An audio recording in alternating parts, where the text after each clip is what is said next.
Assalamualaikum warahmatullahi wabarakatuh. Perkenalkan, nama saya Lidiana Agustin. Saya berasal dari kelompok 6. Kali ini saya akan menjelaskan materi mengenai kerangka konseptual, teoritis, dan praktis. Jadi, kita akan mengeksplorasi secara rinci bagaimana proses dapat dianggap sebagai konsep, sebagai teori, sebagai praktik, dan bagaimana masing-masing gagasan ini terkait dengan teknologi pendidikan. Yang pertama, konsep proses. Proses sebagai sebuah konsep dapat didefinisikan sebagai serangkaian kegiatan yang diarahkan menuju hasil yang diinginkan. Hasilnya bisa berwujud atau tidak berwujud. Teori proses dihasilkan untuk mengusulkan hubungan antar konsep. Yang kedua, teori proses. Sebuah teori adalah model atau kerangka kerja yang secara logis konsisten untuk menggambarkan perilaku fenomena alam atau sosial tertentu. Teori proses dalam pendidikan berhubungan dengan aktivitas yang memfasilitasi interpretasi, perolehan, konstruksi, dan penerapan pengetahuan serta keterampilan. Teori proses bisa bersifat deskriptif atau preskriptif. Teori deskriptif bersifat pasif, menjelaskan fenomena, mengilustrasikan hubungan, dan mendeskripsikan pernyataan bersyarat. Sedangkan teori preskriptif adalah pedoman dan strategi normatif yang aktif, digunakan untuk membangun model, metode, dan prosedur praktik. Dan kali ini terdapat sebuah tabel yang berisi penjelasan mengenai konsep teori praktik, dan ini berdasarkan dari definisi, contoh, komunikasi, literasi visual. Jadi, berdasarkan definisi, konsep adalah sebuah fenomena yang dibayangkan dalam pikiran.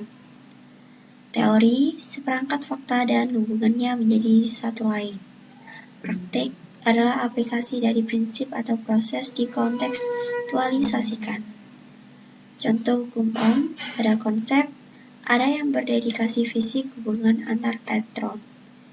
Berdasarkan teori, arus listrik sebanding dengan tegangan dan berbanding terbalik dengan perlawanan. Pada praktik, itu kita diterapkan pada rumus yang E sama dengan saya, KR ke pasang pencahayaan interior baru sistem di lahan seluas 1.500 kaki persegi. Pada komunikasi, sebuah konsep itu bisa berupa pertukaran. Dan pada teori, itu bisa berdasarkan pikiran.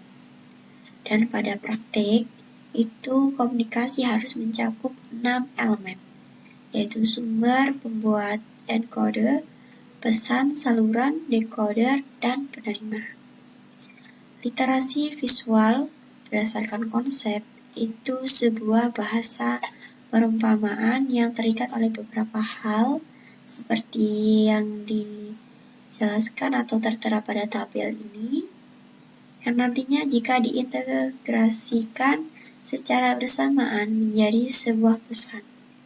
Dan pada teori ini ada pesan visual yang memberikan informasi dan peluang untuk analisis. Dan praktik, literasi visual sering dipraktikkan melalui desain pesan dan dijadikan oleh tipografi, tata letak, elemen, dan warna. Teori proses populer yang terkait dengan teknologi pendidikan adalah sistem umum. Sistem adalah sekelompok elemen yang saling berhubungan dan bekerja sama untuk mencapai tujuan yang sama. Proses bekerja di dalam sistem dan dapat dijelaskan dalam teori sistem umum sebagai sesuatu yang sistematis, sistemik, dan sinergis.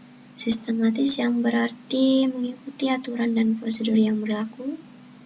Yang bersifat sistemik adalah sistem secara keseluruhan merespons rangsangan individu.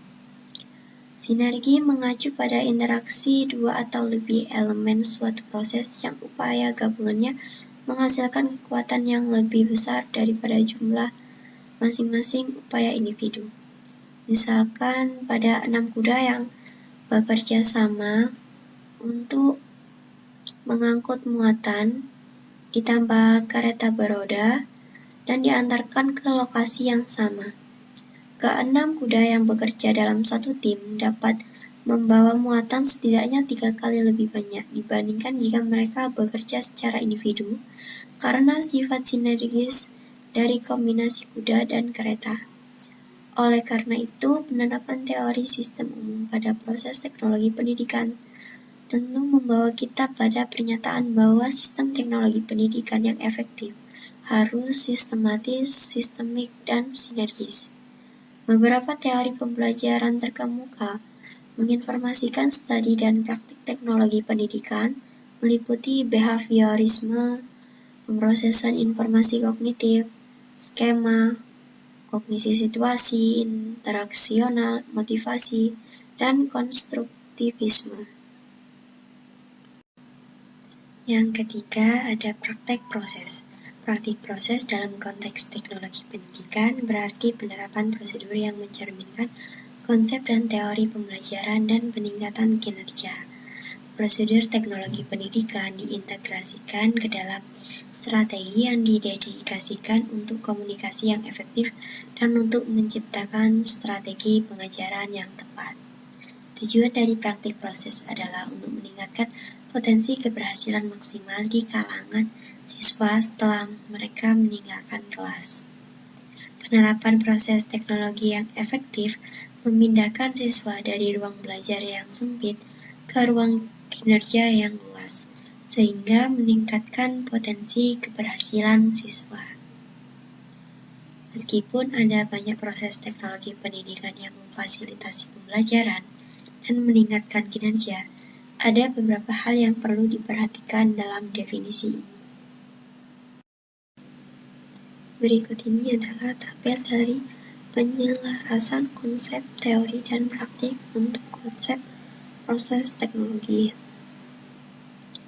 Dan di sini ada kerangka konseptual, di mana proses dipahami sebagai serangkaian tindakan yang diarahkan menuju hasil yang diinginkan. Ada konsep utamanya, yaitu gagasan tentang strategi pembelajaran. Dan untuk kerangka teoritis ini proses independen dan proses kolektif didedikasikan untuk memfasilitasi pembelajaran dan meningkatkan kinerja. Dan ada kerangka praktis. Di sini berisi strategi pembelajaran berdasarkan pembelajaran situasi, menggerakkan siswa melalui ruang belajar yang meningkatkan kesetiaannya pada ruang pertunjukan. Berikut ini ada contoh kasus, ada praktek kasus, dan ada kasus tertera dalam tab berikut. Yang keempat, belajar. Proses teknologi terlibat dalam menghasilkan dan menganalisis semua jenis data, informasi, pengetahuan, dan kebijaksanaan. Dua dari tipe data yang paling sering direferensikan adalah kuantitatif dan kualitatif. Kuantitatif mengacu pada data berdasarkan kuantitas, jumlah, atau angka variabel yang dapat dimanipulasi secara numerik. Kualitatif mengacu pada variabel yang bersifat kategoris atau nominal. Data kuantitatif dan kualitatif dapat dikumpulkan melalui berbagai proses yang digunakan untuk tujuan belajar dalam bidang teknologi pendidikan. Pesan utama di sini terkait dengan proses teknologi adalah bahwa bidang teknologi pendidikan menggunakan berbagai pendekatan untuk menilai orang dan mengevaluasi materi pembelajaran seperti analisis kebutuhan, penyelidikan, desain eksperimental, dan kuasi eksperimental, evaluasi formatif, sumatif, evaluasi, penelitian pengembangan, studi kasus, dan observasi langsung. Bagian ini menegaskan bahwa ahli teknologi pendidikan harus menjadi praktisi reflektif yang terlibat dalam penyelidikan sistematis tentang efektivitas proses yang dipilih untuk memvalidasi penggunaan teknologi dalam pembelajaran. Yang kelima, praktik etis. Praktik etis sebagaimana diterapkan pada proses teknologi mengacu pada proses yang sesuai untuk situasi tertentu. Penerapan etika tidak terbatas pada menyensor perilaku yang tidak pantas, namun dimaksudkan untuk memberikan kepemimpinan dalam mengidentifikasi isu-isu baru yang muncul dalam masyarakat. Teknologi yang berubah dengan cepat yang memiliki pengaruh terhadap perilaku etis profesional. Tingkat etis atau tidaknya suatu proses tergantung pada konteks di mana proses tersebut diterapkan dan hasil yang ingin dicapai. Sebagai contoh adalah intervensi yang sedang dipertimbangkan untuk sebuah proyek yang diperkirakan akan memakan waktu 2 tahun untuk dilaksanakan secara tepat. Namun kekuatan politik menuntut adanya hasil dalam waktu 6 bulan. Penerapan proses yang lebih cepat secara sengaja akan menjadi tidak etis.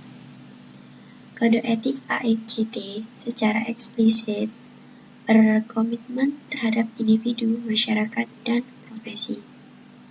Bagian ini menekankan gagasan bahwa ahli teknologi pendidikan harus menyadari peran mereka sebagai pengelola proses yang terkait dengan praktik etis dalam memfasilitasi pembelajaran dan meningkatkan kinerja. Sekian penjelasan dari saya, dan untuk bab selanjutnya akan dijelaskan oleh rekan kelompok saya. Terima kasih. Wassalamualaikum warahmatullahi wabarakatuh.